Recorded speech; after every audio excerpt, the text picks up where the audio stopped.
Stage 2. The first of the three spirits. When Scrooge awoke, it was so dark that looking out of bed, he could scarcely distinguish the transparent window from the opaque walls of his chamber. He was endeavoring to pierce the darkness with his ferret eyes when the chimes of a neighboring church struck the 4 quarters. So he listened for the hour. To his great astonishment, the heavy bell went on from 6 to 7, and from 7 to 8, and regularly up to 12. Then stopped. 12? It was past 2 when he went to bed. The clock was wrong. An icicle must have got into the works. 12. He touched the spring of his repeater to correct this most preposterous clock. Its rapid little pulse beat 12, and stopped. "Why, it isn't possible," said Scrooge, "that I can have slept through a whole day and far into another night. It isn't possible that anything has happened to the sun, and this is 12 at noon." The idea being an alarming one, he scrambled out of bed and groped his way to the window. He was obliged to rub the frost off with the sleeve of his dressing gown before he could see anything, and could see very little then.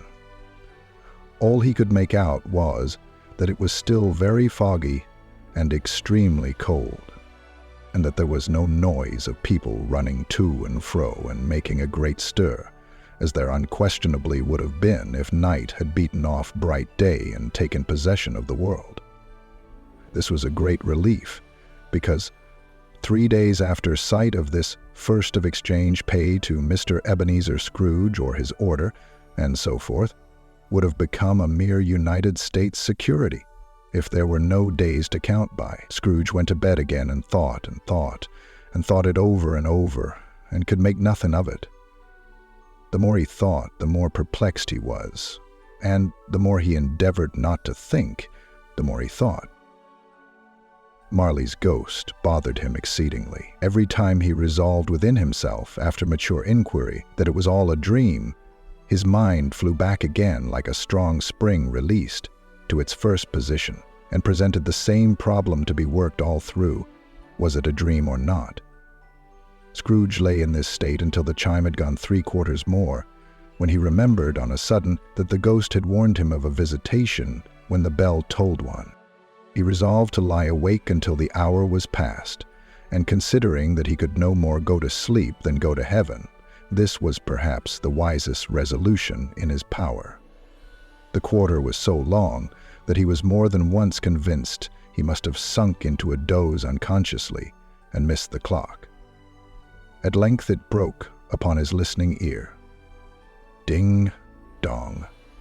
"A quarter past," said Scrooge, counting. "Ding, dong. 1/2 past," said Scrooge. "Ding, dong. 1/4 to it," said Scrooge. "Ding, dong." "The hour itself," said Scrooge triumphantly, "and nothing else." He spoke before the hour bell sounded, which it now did, with a deep, dull, hollow, melancholy one. Light flashed up in the room upon the instant, and the curtains of his bed were drawn aside. I tell you, by a hand, not the curtains at his feet, nor the curtains at his back, but those to which his face was addressed. The curtains of his bed were drawn aside, and Scrooge, starting up into a half-recumbent attitude, found himself face to face with the unearthly visitor who drew them. As close to it as I am now to you, and I am standing in the spirit at your elbow. It was a strange figure, like a child, yet not so like a child as like an old man, viewed through some supernatural medium, which gave him the appearance of having receded from the view and being diminished to a child's proportions. Its hair, which hung about its neck and down its back, was white, as if with age, and yet the face had not a wrinkle in it, and the tenderest bloom was on the skin. The arms were very long and muscular, the hands same, as if its hold were of uncommon strength. Its legs and feet, most delicately formed, were, like those upper members, bare. It wore a tunic of the purest white, and round its waist was bound a lustrous belt, the sheen of which was beautiful. It held a branch of fresh green holly in its hand. and in singular contradiction of that wintry emblem, had its dress trimmed with summer flowers. But the strangest thing about it was that from the crown of its head there sprung a bright clear jet of light, by which all this was visible, and which was doubtless the occasion of its using, in its duller moments, a great extinguisher for a cap, which it now held under its arm. Even this, though, when Scrooge looked at it with increasing steadiness, was not its strangest quality, for, as its belt sparkled and glittered, now in one part and now in another, and what was light one instant at another time was dark, so the figure itself fluctuated in its distinctness, being now a thing with one arm, now with one leg, now with 20 legs, now a pair of legs without a head, now a head without a body, of which dissolving parts no outline would be visible in the dense gloom wherein they melted away, and in the very wonder of this it would be itself again, distinct and clear as ever. "Are you the spirit, sir, whose coming was foretold to me?" asked Scrooge. "I am." The voice was soft and gentle, singularly low, as if, instead of being so close beside him, it were at a distance. "Who and what are you?" Scrooge demanded. "I am the ghost of Christmas past." "Long past?" inquired Scrooge, observant of its dwarfish stature. "No, your past." Perhaps Scrooge could not have told anybody why, if anybody could have asked him, but he had a special desire to see the spirit in his cap, and begged him to be covered. "What?" exclaimed the ghost. "Would you so soon put out with worldly hands the light I give? Is it not enough that you are one of those whose passions made this cap, and force me through whole trains of years to wear it low upon my brow?" Scrooge reverently disclaimed all intention to offend, or any knowledge of having willfully bonneted the spirit at any period of his life. He then made bold to incline his head to the spirit at any period of his life. He then made bold to incline his head, and, forcing his brows together, "Your welfare," said the ghost. Scrooge expressed himself much obliged, but could not help thinking that a night of unbroken rest would have been more conducive to that end. The spirit must have heard him thinking, for it said immediately, "Your reclamation, then. Take heed." It put out its strong hand as it spoke, and clasped him gently by the arm. "Rise, and walk with me." It would have been in vain for Scrooge to plead that the weather and the hour were not adapted to pedestrian purposes, that bed was warm, and the thermometer a long way below freezing, that he was clad but lightly in his slippers, dressing gown and nightcap, and that he had a cold upon him at that time. The grasp, though gentle as a woman's hand, was not to be resisted. He rose, but finding that the spirit made towards the window, clasped its robe in supplication. "I am a mortal," Scrooge remonstrated, "and liable to fall." "Bear but a touch of my hand there," said the spirit, laying it upon his heart, "and you shall be upheld in more than this." As the words were spoken, they passed through the wall, and stood upon an open country road, with fields on either hand. The city had entirely vanished. Not a vestige of it was to be seen. The darkness and the mist had vanished with it, for it was a clear, cold winter day, with the snow upon the ground. "Good heaven!" said Scrooge, clasping his hands together as he looked about him. "I was bred in this place. I was a boy here." The spirit gazed upon him mildly. Its gentle touch, though it had been light and instantaneous, appeared still present to the old man's sense of feeling. He was conscious of 1,000 odors floating in the air, each one connected with 1,000 thoughts and hopes and joys and cares long, long forgotten. "Your lip is trembling," said the ghost. "And what is that upon your cheek?" Scrooge muttered with an unusual catching in his voice that it was a pimple, and begged the ghost to lead him where he would. "You recollect the way?" inquired the spirit. "Remember it!" cried Scrooge with fervor. "I could walk it blindfold." "Strange to have forgotten it for so many years," observed the ghost. "Let us go on. You recollect the way, inquired the spirit. "Remember it," cried Scrooge with fervor. "I could walk it blindfold." "You recollect the way?" inquired the spirit. "Remember it," cried Scrooge with fervor. "I could walk it blindfold." They walked along the road, Scrooge recognizing every gate and post and tree, until a little market town appeared in the distance, with its bridge, its church, and winding river.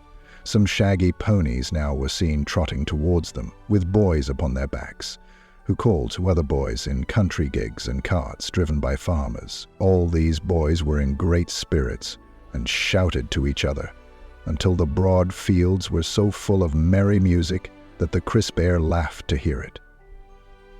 "These are but shadows of the things that have been," said the ghost. "They have no consciousness of us." The jocund travelers came on, and as they came, Scrooge knew and named them every one.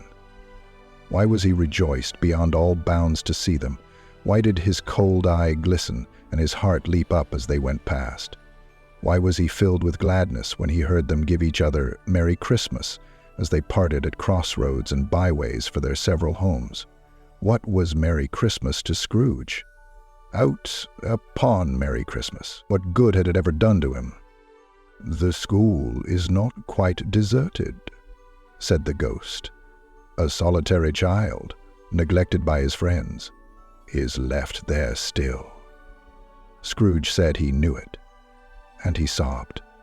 They left the high road by a well-remembered lane, and soon approached a mansion of dull red brick, with a little weathercock-surmounted cupola on the roof and a bell hanging in it. It was a large house, but one of broken fortunes, for the spacious offices were little used.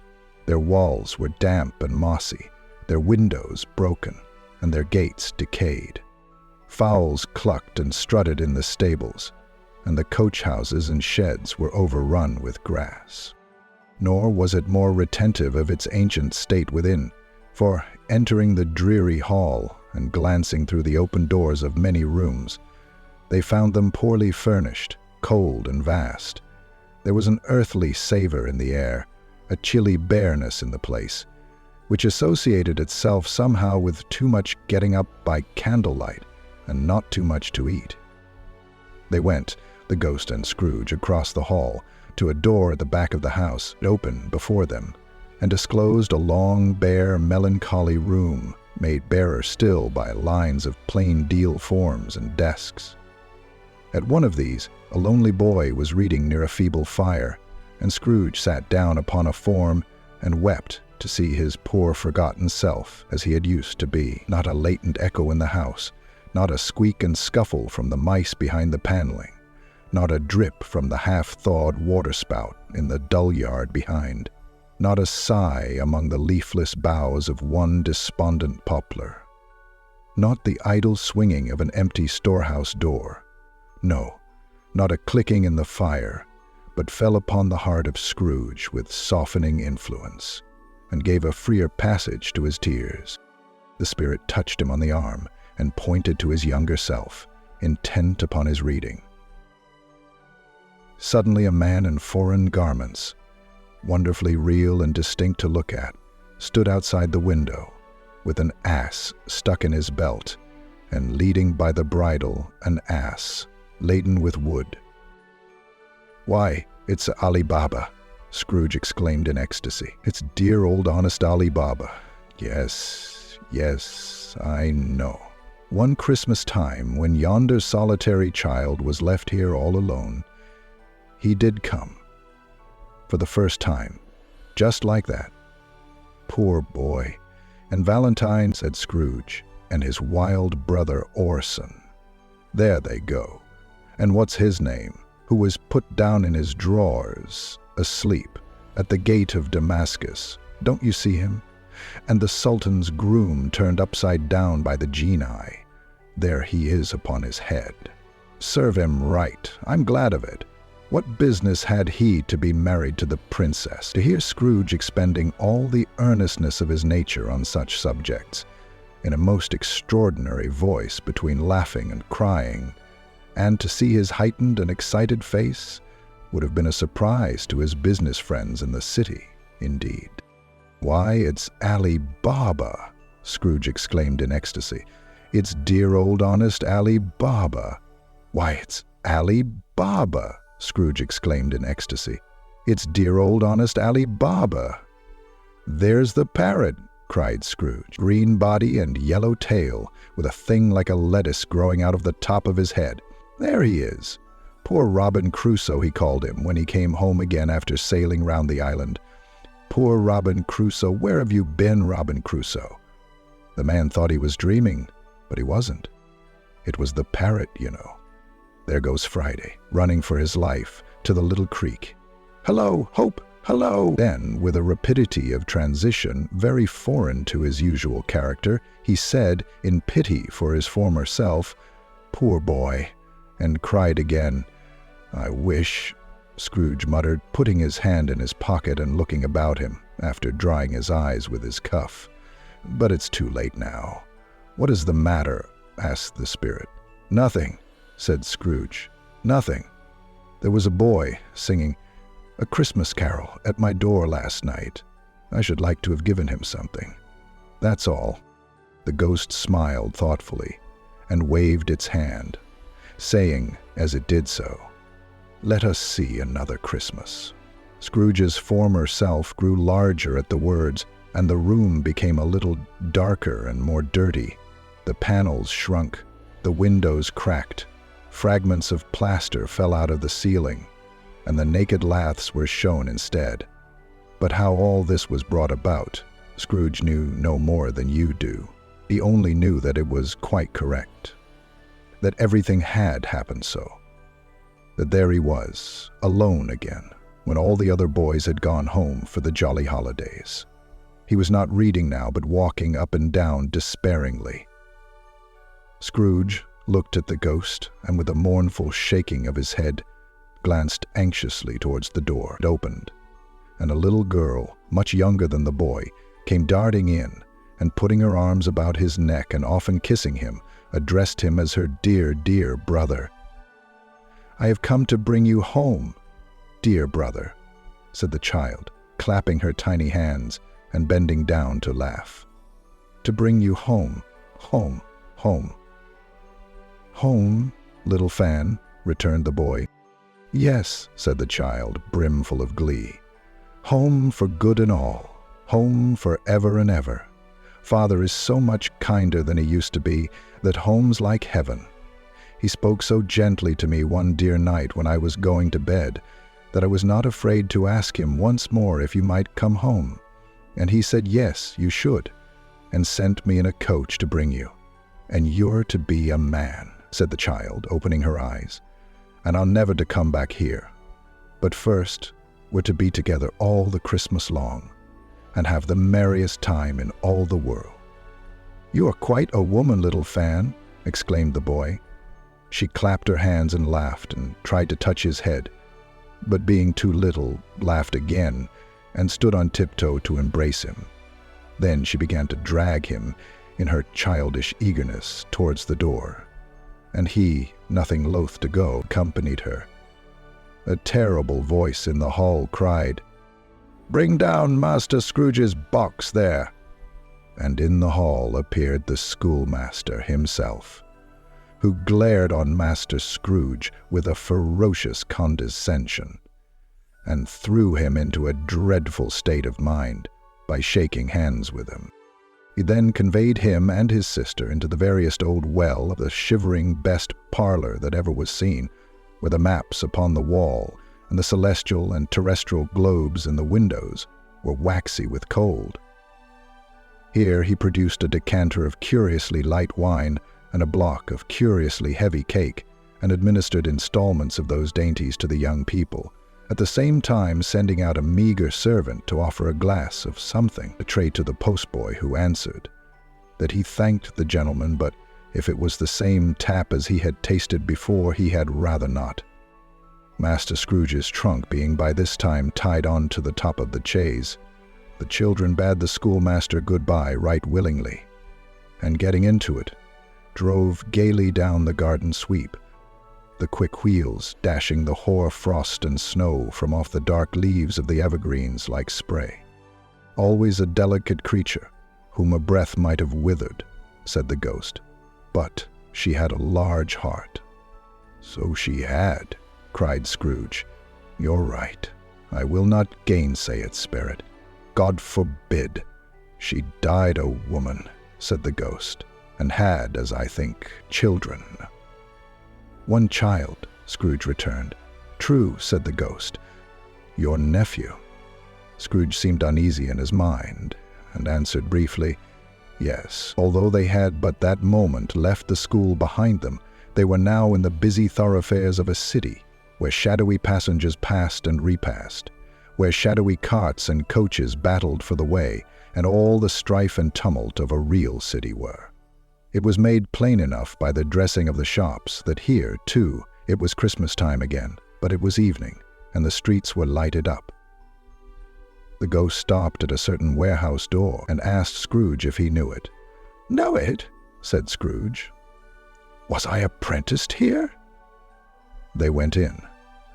At sight of an old gentleman in a Welsh wig, sitting behind such a high desk that if he had been 2 inches taller, he must have knocked his head against the ceiling, Scrooge cried in great excitement, "Why, it's old Fezziwig! Bless his heart, it's Fezziwig alive again!" Old Fezziwig laid down his pen and looked up at the clock, which pointed to the hour of 7. He rubbed his hands, adjusted his capacious waistcoat, laughed all over himself from his shoes to his organ of benevolence, and called out in a comfortable, oily, rich, fat, jovial voice, "Yo-ho there, Ebenezer, Dick!" Scrooge's former self, now grown a young man, came briskly in, accompanied by his friends. "Dick Wilkins, to be sure," said Scrooge to the ghost. "Bless me, yes, there he is. He was very much attached to me, was Dick. Hey, poor Dick. Dear, dear." "Yo-ho, my boys," said Fezziwig. "No more work tonight. Christmas Eve, Dick. Christmas, Ebenezer. Let's have the shutters up," cried old Fezziwig. "Let's have the shutters up," cried old Fezziwig. You wouldn't believe how those two fellows went at it. They charged into the street with the shutters, gratings 1, 2, 3, had him up in their places, 4, 5, 6, barred 'em and pinned 'em, 7, 8, 9, and came back before you could have got to 12, panting like racehorses. "Hilly-ho!" cried old Fezziwig, skipping down from the high desk with wonderful agility. "Clear away, my lads, and let's have lots of room here. Hilly-ho, Dick! Cheer up, Ebenezer!" Clear away, there was nothing they wouldn't have cleared away, or couldn't have cleared away, with old Fezziwig looking on. It was done in a minute. Every movable was packed off, as if it were dismissed from public life for evermore. The floor was swept and watered, the lamps were trimmed, fuel was heaped upon the fire, and the warehouse was as snug and warm and dry and bright a ballroom as you would desire to see upon a winter's night. In came a fiddler with a music book, and went up to the lofty desk, and made an orchestra of it, and tuned like 50 stomach aches. In came Mrs. Fezziwig, one vast substantial smile. In came the 3 Miss Fezziwigs, beaming and lovable. In came the 6 young followers whose hearts they broke. In came all the young men and women employed in the business. In came the housemaid with her cousin the baker. In came the cook with her brother's particular friend the milkman. In came the boy from over the way who was suspected of not having board enough from his master, trying to hide himself behind the girl from next door but one, who was proved to have had her ears pulled by her mistress. In they all came, one after another, some shyly, some boldly, some gracefully, some awkwardly, some pushing, some pulling. In they all came, anyhow and everyhow. Away they all went, 20 couple at once, hands half round and back again the other way, down the middle and up again, round and round in various stages of affectionate grouping. Old top couple always turning up in the wrong place, new top couples starting off again as soon as they got there, old top couples at last, and not a bottom one to help them. When this result was brought about, old Fezziwig, clapping his hands to stop the dance, cried out, "Well done! and the fiddler plunged his hot face into a pot of porter especially provided for that purpose. But, scorning rest upon his reappearance, he instantly began again, though there were no dancers yet, as if the other fiddler had been carried home, exhausted, on a shutter, and he were a brand new man, resolved to beat him out of sight or perish. There were more dances, and there were forfeits, and more dances, and there was cake, and there was negus, and there was a great piece of cold roast, and there was a great piece of cold boiled, and there were mince pies, and plenty of beer. But the great effect of the evening came after the roast and boiled, when the fiddler, an artful dog, mind, the sort of man who knew his business better than you or I could have told it him, struck up Sir Roger de Coverley. Then old Fezziwig stood out to dance with Mrs. Fezziwig. Top couple, too, with a good stiff piece of work cut out for them. 3 or 4 and 20 pair of partners, people who were not to be trifled with, people who would dance and had no notion of walking. But if they had been twice as many, 4 times, old Fezziwig would have been a match for them, and so would Mrs. Fezziwig. As to her, she was worthy to be his partner in every sense of the term. If that's not high praise, tell me higher, and I'll use it. A positive light appeared to issue from Fezziwig's calves. They shone in every part of the dance like moons. You couldn't have predicted at any given time what would become of them next.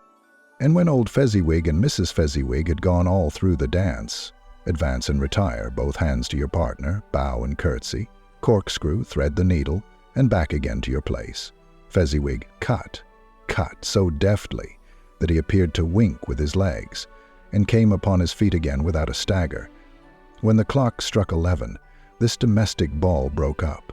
Mr. and Mrs. Fezziwig took their stations, one on either side the door, and, shaking hands with every person individually as he or she went out, wished him or her a Merry Christmas. When everybody had retired but the 2 prentices, they did the same to them, and thus the cheerful voices died away, and the lads were left to their beds, which were under a counter in the back shop. During the whole of this time, Scrooge had acted like a man out of his wits. His heart and soul were in the scene, and with his former self. He corroborated everything, remembered everything, enjoyed everything, and underwent the strangest agitation. It was not until now, when the bright faces of his former self and Dick were turned from them, that he remembered the ghost, and became conscious that it was looking full upon him, while the light upon its head burnt very clear. "A small matter," said the ghost, "to make these silly folks so full of gratitude." "Small?"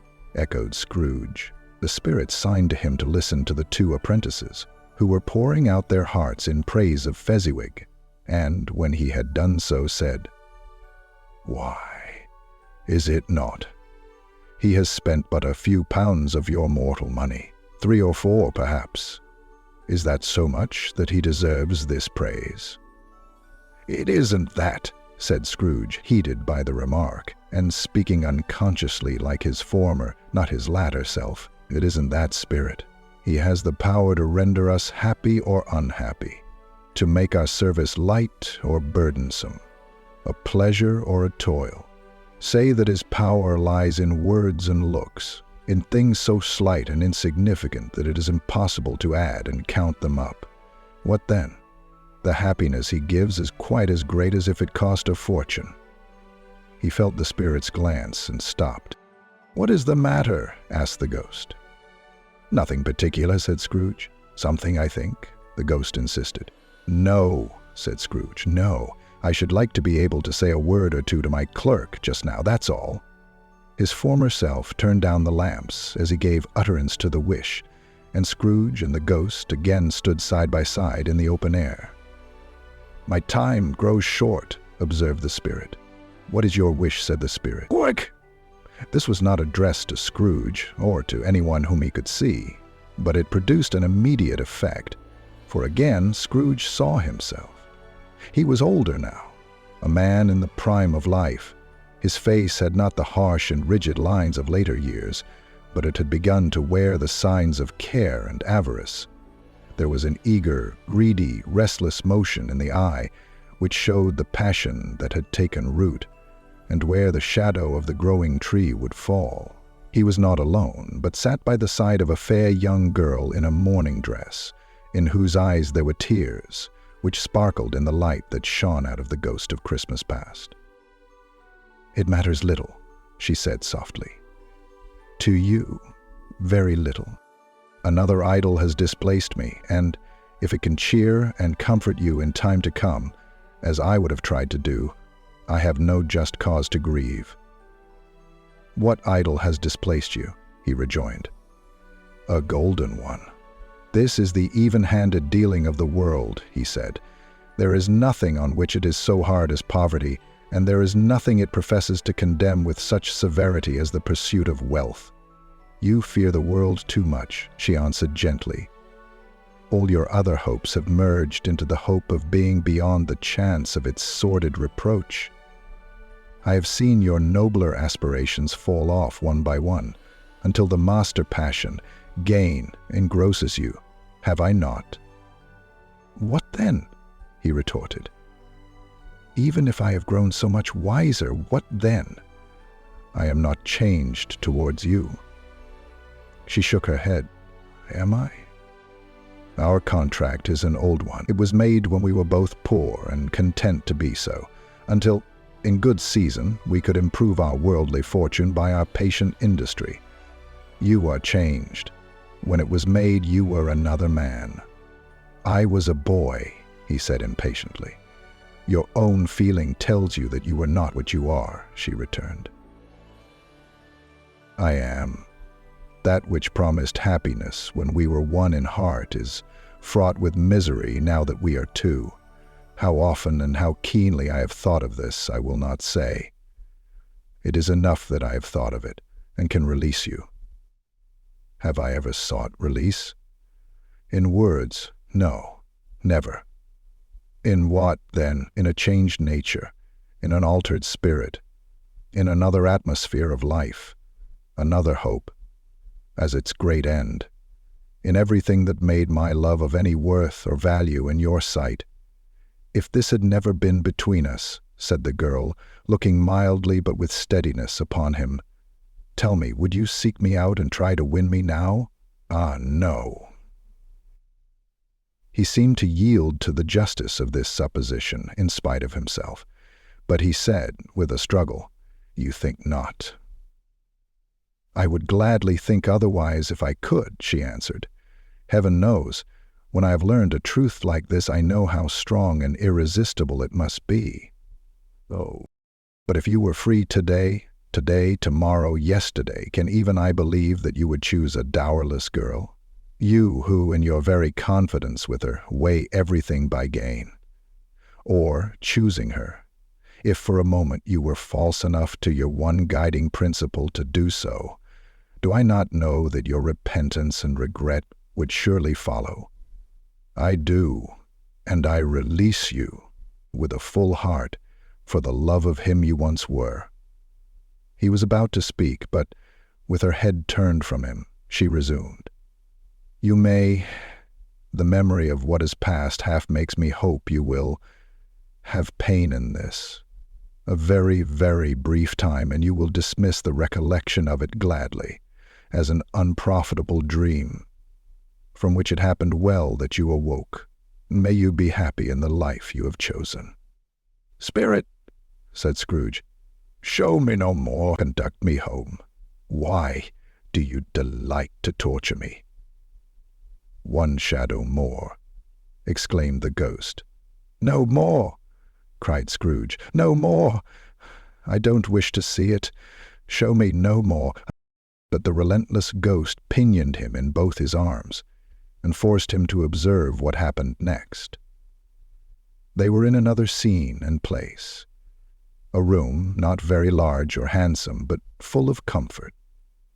Near to the winter fire sat a beautiful young girl, so like that last that Scrooge believed it was the same, until he saw her, Now a comely matron sitting opposite her daughter. The noise in this room was perfectly tumultuous, for there were more children there than Scrooge in his agitated state of mind could count, and, unlike the celebrated herd in the poem, they were not 40 children conducting themselves like one, but every child was conducting itself like 40. The consequences were uproarious beyond belief, but no one seemed to care.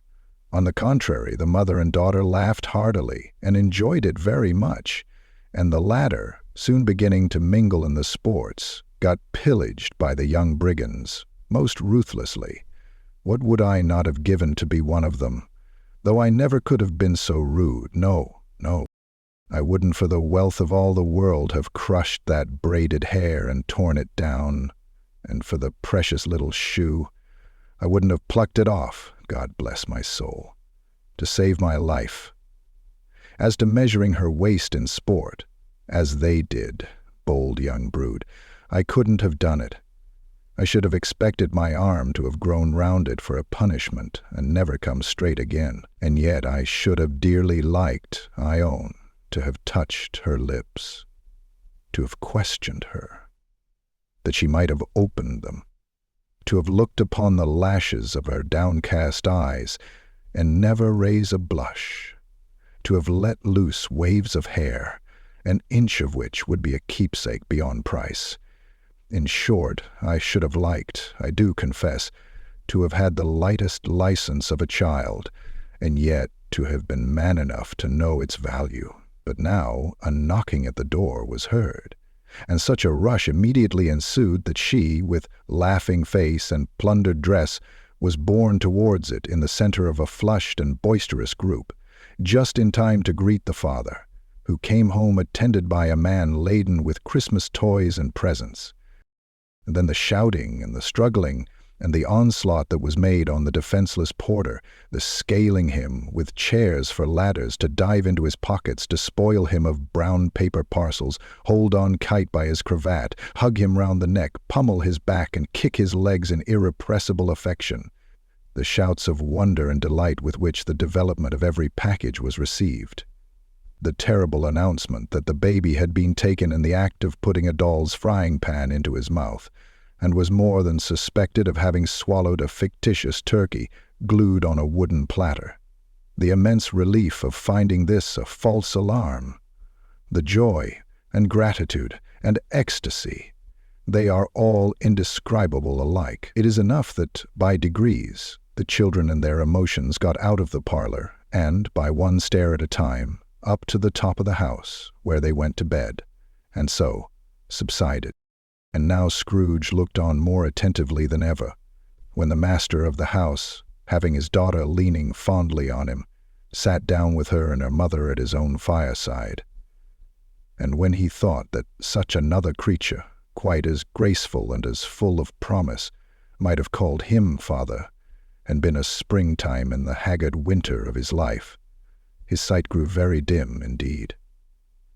"Belle," said the husband, turning to his wife with a smile, "I saw an old friend of yours this afternoon. Who was it?" "Guess? How can I?"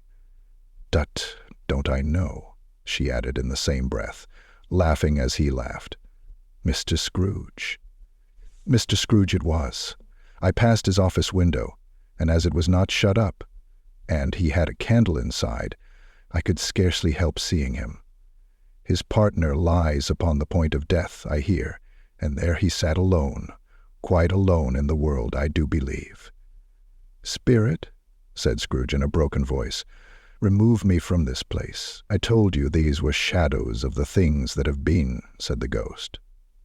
"That they are what they are, do not blame me." "Remove me," Scrooge exclaimed. "I cannot bear it." He turned upon the ghost, and seeing that it looked upon him with a face in which, in some strange way, there were fragments of all the faces it had shown him, wrestled with it. "Leave me! Take me back! Haunt me no longer!" In the struggle, if that can be called a struggle, in which the ghost, with no visible resistance on its own part, was undisturbed by any effort of its adversary, Scrooge observed that its light was burning high and bright, and dimly connecting that with its influence over him, He seized the extinguisher cap, and by a sudden action pressed it down upon its head. The spirit dropped beneath it, so that the extinguisher covered its whole form. But though Scrooge pressed it down with all his force, he could not hide the light, which streamed from under it in an unbroken flood upon the ground. He was conscious of being exhausted and overcome by an irresistible drowsiness, and further, of being in his own bedroom. He gave the cap a parting squeeze in which his hand relaxed, and had barely time to reel to bed before he sank into a heavy sleep. Holiday Tales for Cozy Nights start on December 1st and run until December 26th. If you like these stories, subscribe to my channel and click on the bell so you don't miss any new stories in the future.